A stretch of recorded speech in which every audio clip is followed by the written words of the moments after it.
Emocionet e Botrorit 2026 kanë qenë pjesë e emisionit Studio Sport në RTS Shkodra. Specialisti i futbollit Rudi Vata, arsimtari veteran Muammar Vuci, i njohur si tifozi i skuadrave të vendeve arabe, si dhe trajneri i futbollit Arben Parmeza, teksa kanë analizuar ecurinë e ndeshjeve në grupe, kanë konsideruar kombëtaren e Marokut si surprizë në këtij botrori, ndërkohë që në fokus ka qenë edhe dyshja Cristiano Ronaldo dhe Lionel Messi, fenomenët e futbollit botror që nuk pyesin për moshën, duke qenë golashënues të aftë në sfidat e turit të parë. Kur ti shikon se Messi në ndeshjen e parë shënon tër gola, në ndeshjen e dytë shënon 2 gola, humb një penallti, ose ti e kupton që ky njeri është shumë jashtë realitetit. Quhet mes edhe në shkretin shkan në vend vështirë kështu ranet, vetëm me bë përgatitjen fizike atletike, sidomos dëshmëri bazë.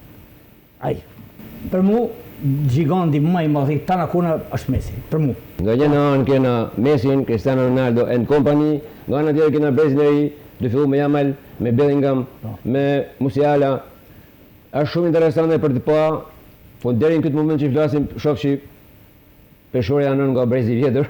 Bëjmë dje se pas përfundimit të ndeshjeve në grupe, Studio Sport do të jetë në transmetim të përditshëm për amatorët e futbollit, duke përcjellë emocionet e ballafaqimeve direkte me eliminim.